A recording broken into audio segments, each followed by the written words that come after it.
Out here in Lumpkin County, Georgia. Getting some of that Lumpkin County gold, hopefully. I just got out here. Definitely has changed a little bit. Had a bunch of trees falling down, things like that. We could have decent water flow.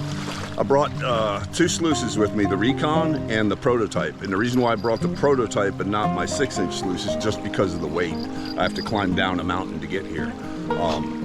So just to save weight, I brought the prototype as my slow water sluice. And then if I have fast enough water, good enough water flow, I'd rather run the Recon, which I think we'll probably have. I might be able to set something up right in here maybe. I did bring the stand too. This is kind of slack in here, but definitely could probably set something up right in here. Not a bad test pan right there, guys. That's one shovel. We're gonna start out here. I did a lot of test panning, got some good spec counts in the pan over here where we're gonna hit first. Pretty light today. Got my hand dredge pump, Recon fluid bed sluice, and I have my little prototype sluice. And the reason why, like I said, I brought the prototype instead of my regular 6-inch is just because this is lighter and I can bring both. Right in here, guys, I'm hitting this sandy clay layer. Let it get decent color on. So I figure we'll just work this area. And it's hard, but I'll pull a shovel out and show it what I'm getting after here. And I mean, it's packed too, guys. Hatch actually good.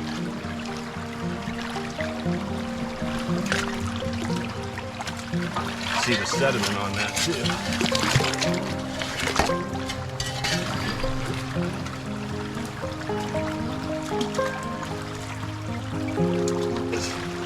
That's what I'm after. Real sandy, silky, gravelly clay. You can see where I'm digging. The water's calm there. It starts flowing real fast, comes around this slight bend, and then it drops off.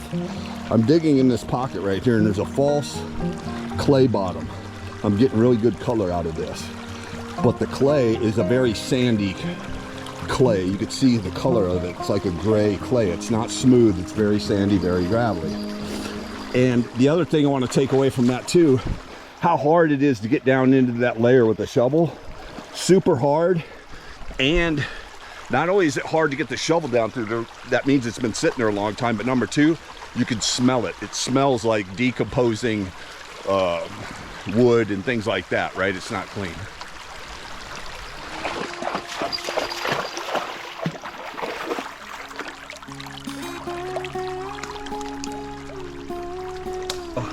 I got this pretty close, but I'm not 100% yet. This is very silty material, so I'm just gonna take a peek and adjust as I need to. This will probably clear slower than normal. I'm gonna account for that just because of how silty this material is, how fine it is. But I'm gonna make sure that I'm putting it in a good slurry so it clears well, and I'll adjust as I need to. So I'm holding a little bit right here. I need to increase my pitch. All right, guys, now if you watch right here, same scoop, same material. You see how fast it runs it right out and it's done. The only thing is I'm getting organics right in the catch, so every once in a while I'll wipe that clean. But other than that, we're rolling.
All right, ladies and Larrys, so I just got done with bucket number 1. We got bucket number 2, and I'm not gonna clean out the Recon. Normally, up here in Lumpkin County, with as much black sand as we have, and knowing this is the hardest material I've ever worked, or I have in my state, in the past, I would always clean out, even the Recon, I would clean it out every quarter bucket or half bucket. This time, I'm gonna clean it out every 2 buckets since I have to stop and classify. I only have the 2 buckets with me. I'm gonna pull a pan out of here. Here's where I was digging. I wanna pull a pan out of here. I want to test pan there and here just to make sure. And of course, I might take a test pan out of this too, but it's starting to get real sandy. But I'm gonna check just to make sure we're still on it before I start classifying again. So guys, I'm just gonna show you just kind of what I'm into, since I don't have like a good shot of that, just so you see what I'm seeing. But you can see this brownish overburdeny stuff, right? But underneath that is this sandy clay, this gray sandy clay. And that's where the gold is at. It's in that transition between the two, but it drives down. Since this is not a pottery clay, it's a very sandy type of clay, it classifies down, but that's what I'm getting into. Go. So test pan number 1 to the right side where the shovel and buckets are at right there. You can see there's a pretty decent speck right there, and I ain't even done rolling it back yet, but you can see it coming down right there. Always got to be getting a stick. Always got to be getting a stick. Got to try to be doing something. Oh my gosh. Oh my gosh. All right, crew, we're winding it down. I got 1 more bucket left. Classified, we're coming out of this hole. I got the prototype sluice set up. This is basically the V-ridge, just printed out into a little folding sluice. But I wanted to run it with this material. I know it'll run it. It's just more of a test, I guess you could say, since, you know, it is difficult, a lot of heavy black sands. So yeah, we'll run a full bucket through it and see how it does, how it exchanges, and then we'll pack it up and start heading it up the mountain.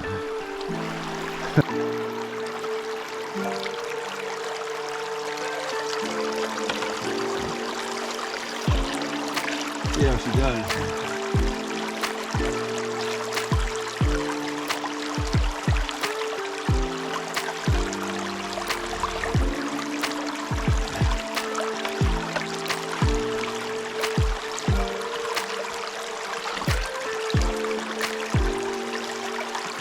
Be clearing pretty good.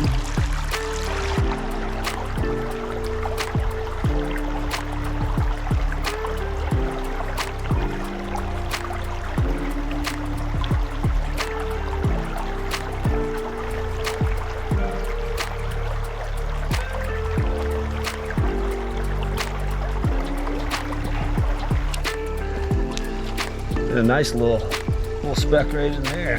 Right, tip my finger. Another nice piece right in here too. But yeah, it does a beautiful job.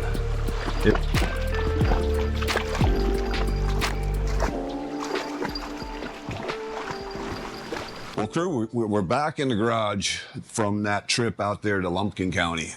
I don't generally in my channel give away exactly where I'm at. Yes, there are people who will recognize where I'm at, but I just think that I don't know, maybe it's the old school in me, but I keep my mouth shut about wherever I go. If it's a public place that, you know, it's easy access, then I don't mind. But some of these off beaten path places, I don't want to draw too much attention to, so I don't name them. I just name about where I'm at. Okay, that said, going down to where I was at is a mountain. You have to go down the side of a mountain, and it's steep. As you can probably tell in the video, it's very steep. It's very dangerous too. And then you're adding in a whole bunch of gear in a pack, and you know, it's tricky. And The hardest part is getting back out, because you know, you go down there and then you're spending a day down there shoveling away, classifying, panning, whatever you're going to do, and trying to get back. Now you got to try to climb out of there, tired from all day of laboring. So you can imagine, right? But it made me think about, it really puts into perspective a few things for me to relay to you guys, and something that I've always been trying to relay in common language to a lot of you guys out there. And it's about efficiency. And I'm going to use some analogies, okay? And maybe some of you will kind of understand what I'm talking about. And I'm just kind of going through my gear here, organizing and everything like that. But so let's just take, for example, I knew where I was going. To bring a big piece of equipment down there with a big 12-volt battery, you know, a car battery, that's impossible, or a gas motor, impossible. If I had a Bigfoot sluice or a big Keen A51, A52 sluice, that ain't happening either, you know. The pounds matter, you know. Pounds is, it feels like tons of pounds. It matters, and that's why I went down there super light. So as an example, like if I take this little Recon, you guys know, you know that this, I consider this my king of the hill, right? Well, if this is producing and can produce as much as a Keen A51, A52, that's much larger, much bigger, probably weighs 10 times as much. But if this is lighter, more efficient, easier to handle, it can process the same, if not more, material than a great big piece of equipment. It's much easier for me in the type of prospecting that I do to utilize a piece of equipment like this, right? So, and it goes into even the pans, you know, and I was thinking about that while I was down there. You guys know that I use the Gold Claw quite a bit as my test pan, right? It's kind of you always see me using it. Well, the other option is, now this isn't a Garrett Super Sluice, this is a SP14 Super Pan, right? This is a Keen 14-inch Super Pan. Well, you take that pan plus a classifier, right? Now, you go, let's say you're going to test pan before you start running material. Let's say you bring your sluice with you, or, you know, a little high bank or whatever you're going to run. You're not going to pan, you're going to actually process material. Well, you need to test pan to find out where the concentrations are at. Well, you take a pan like this, classifier, you dump dirt on it, you're classifying it out, throwing that out. Now you're taking that pan of material and you're panning it out. Well, the pan, to do all of that process, takes a tremendous amount of time and effort and energy, where I can do the same thing with something just with this. Now all I have to pack is just this pan. I don't have to bring all of this with me.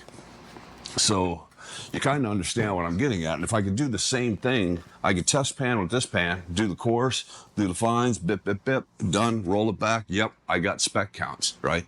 Okay, move on to the next one. I can do more test pans faster than you can with a normal pan. And that's the purpose of me utilizing something like this, right? Efficiency. So it's something to think about. The analogy that I wanted to kind of drive to you guys real quick before we wrap up this video is what I'm going to call the Parker Schnabel and the shovel. Okay, we're all prospectors who are watching this video right now with me know who Parker Schnabel is on Discovery Channel. He's one of the more renowned TV gold miners. Raking it in, right? We all know that. No, comes. Here's a dog out there. All right, Parker Schnabel and a shovel.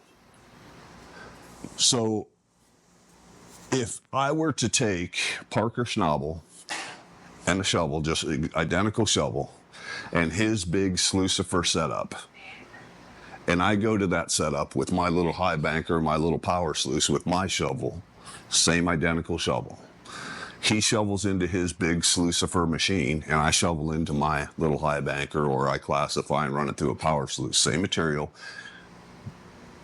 The one common thing is it's just him and a shovel. Just me and my shovel. Same material. He's got his big monster equipment. I got my little teeny tiny equipment. Guess who's going to run more material? Probably me. Why? Because he's going to have to shovel, pay dirt, walk it all the way over to that big piece of equipment, walk it up the hill to where those dozers dump it into, and throw it in there. Or he could probably just throw it right into the sluice runs, right? It doesn't have to go through the hopper or anything like that. But the analogy is that bigger is not always better. And the old timers have this train of thought where just throw more dirt at it and you'll get more gold, or you'll get bigger gold. That's just not true. The old timers got most of the easy gold anyway, but we're into the flour gold world of our, most of what we're getting is flour gold. And I know the guy from Flour Gold Wizard says the same thing, and I agree with him 100%. Most of the gold we're capturing is real fine, super fine.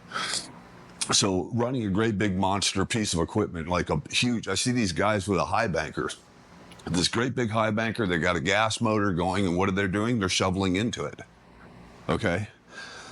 If I'm shoveling the same thing into a smaller piece of equipment, now I'm mobile, okay? So if my spot dries up, I can pack up and go down the creek 100 yards or so, prospect a little more, find another hot spot, set up camp, start rocking and rolling again. Not that easy when it's just you, a shovel, and you got this big monster piece of equipment plus a gas motor or whatever you're running, and trying to schlep that up and down a creek. Now, if you got two guys shoveling into a big piece of equipment like that, that's a different ball game, right? Parker Schnabel and the shovel, the minute he uses an excavator and a dozer, he blows me away, of course. But all of that equipment, it all boils down to you, the prospector, and what you are capable of doing, right? And it all boils down to this, because you're the weakest link of the whole operation. And a lot of people fail to realize that. A lot of romance out there about what we do as a hobby, guys I would be out there 24 hours a day shoveling into a high banker. No, you wouldn't. You'd shovel about 6 buckets, 10 if you're lucky. If you're in good shape, and we're talking good shape, not just workout in the gym good shape. I'm talking workout in the heat good shape, labor good shape.